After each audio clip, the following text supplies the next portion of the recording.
Assalamu alaikum viewers, you're watching Modest Muse in review with me, Mushra Hartley, the editor of Modest Muse Lifestyle Tabloid, the lifestyle tabloid that covers decor, fashion, beauty and all things lifestyle for Muslim women.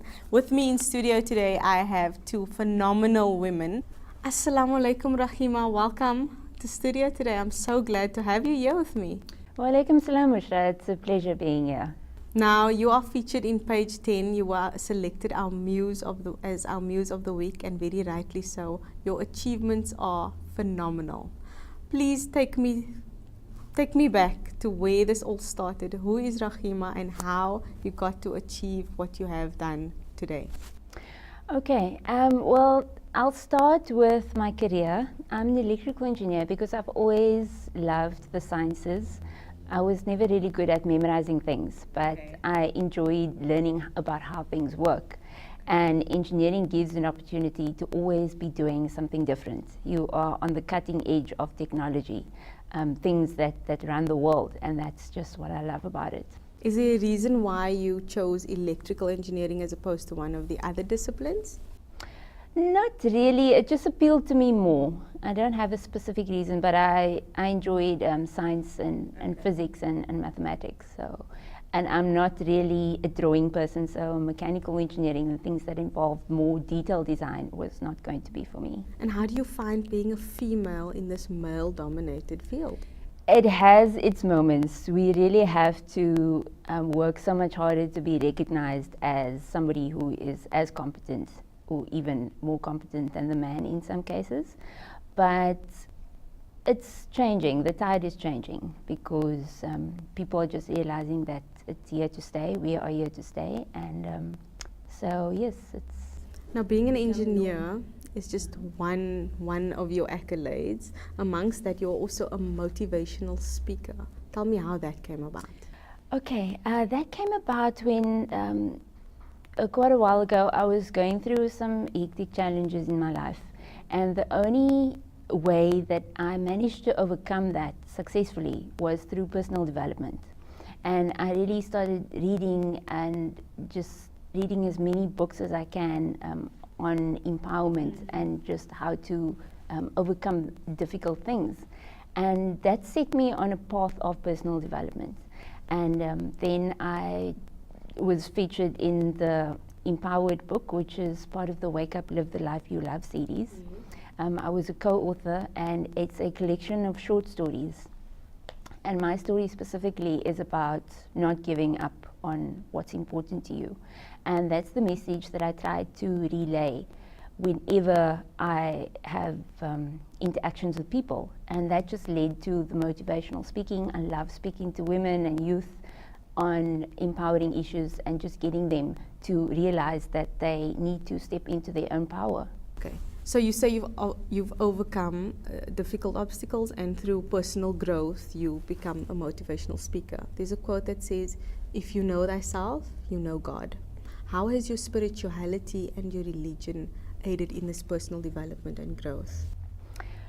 Yes, there comes a time when you go through very difficult times, you might have people around you, but it's very lonely, yes.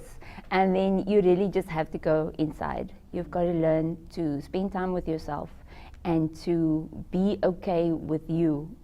The only other alternative is to turn to God and to turn to Allah and to seek that kind of spirituality. And yes, and it might not be through religion always. Prayer is extremely powerful, so is meditation, and just getting into that state of awareness of yourself. Taking a pause from the vastness of life. Yes. Now, apart from being the engineer, the motivational speaker, there's this phenomenal athlete that's achieved great things. Where did the athletics start? Where did it fit in, or has it kind of always been there whilst you were studying? Where did that love for sport come in? I must say it wasn't always there. I did karate when I was still in high school, and then when I started studying, that kind of took a back seat, and I wasn't really into sport. Studying engineering, you hardly have time for anything else. Yeah, but then once I started working and I needed something to keep fit again, and that's when myself and my sister Fadila, we started running. Okay. And then the running journey for me just naturally led into triathlon, because one of my friends said, well, you know, you're running. Can you explain to the viewers who don't know what exactly is a triathlon? Okay, a triathlon is where the word tri comes from three. So you do three sports in one race. Okay. So you start off with a swim, and then it becomes a cycle, and then after the cycle you run. So in one race you're swimming, cycling and running. And is it only those three sports in a triathlon, or can it be a combination of any three? No, it's only those three Only those sports three, okay. specifically, yes. So you completed your first triathlon when? It was about 2 years ago, in 2014. It was actually exactly 2 years ago, because it was May 2014. Now, one thing I must say, and I must say to the viewers, Rahima does this she's fully covered, she's in her hijab, and how did you manage to do this? Because when I think of sport, my husband's always trying to tell me, cycle with me, and I keep telling him, how am I going to cycle in hijab? But you've done it, covered, and you've shown that hijab has no limits. Yes, that is true, and that was a big challenge for me, because I really loved it. I wanted to do the sport, but I was like, how am I going to do it? Especially because, I mean, running is fine and cycling is fine as well, but the swimming part, and when you come from the swim into the cycle, because you can swim in a wetsuit and then you kind of covered, but then how do you transition? Yes. And it literally is a transition that you go into. And then I kind of just put my mind to it and thought, okay, there has to be a way to do this. Did you have your gobs especially made? No, I didn't. I just kind of used what was available. Okay. So I have a long tights that I have under my wetsuit, and over that I use the triathlon shorts that people normally wear, and then I've got a long surfers normally wear something to stop themselves from chafing. And conveniently, that was exactly what I needed as well, because it's full body, upper body coverage. So I used that under my tri-top, and all of that is under the wetsuit. So once the wetsuit comes off, I'm already covered, and then I can just add whatever I want to. Change the swimming cap for buff, for example. Amazing. Just put the helmet over that. I think you're going to inspire many women to pursue sport that thought before that hijab limits them. Inshallah, I hope so. I think you already have. Now tell us what. That was one of my goals as well, because I always say that there is no limits. You are not limited by your religion. The limitation is in your mind, hey? Exactly, yes. And yeah, so if my example can be what shows other women that anything is possible, then I'm happy. Alhamdulillah, I think you have. Now tell us what's in the future for Rahima Kenny. I have committed to doing one of the big triathlons, which is a half Ironman, in January 2017. So explain to us quickly the whole Ironman concept for us that aren't that sporty. Okay, Ironman is it's a franchise actually, but the race itself, Ironman, is the ultimate in triathlon. I'm only doing half of that, so I won't be a full Ironman yet. But the full Ironman is a 3.8 kilometer swim in the ocean. Then it's a 180 kilometer cycle, and then you run a 42 kilometer marathon. So the half Ironman is all after each other consecutively in one day. Yes. Wow. You've got 17 hours to finish it. So you've got from 7 in the morning until midnight that same day. And do you have to do anything special before, besides the training, obviously, like the eating? Do you have to do anything special before to prepare? Nutrition is very important, because if you're fueling yourself for upwards of 12, 15 hours, then it's not just fitness that's going to get you through. It's definitely your fueling, your race plan, and everything like that as well. And then tell us about your support structure. You obviously have to have people around you, a good circle to keep you going, to keep you motivated, to keep you in a positive space, to be this motivational speaker and to be this phenomenal athlete. Tell us about your circle. Okay, I use social media a lot for that. Just trying to follow as many people that inspire me as possible. I physically attend as many personal development events even now that I can.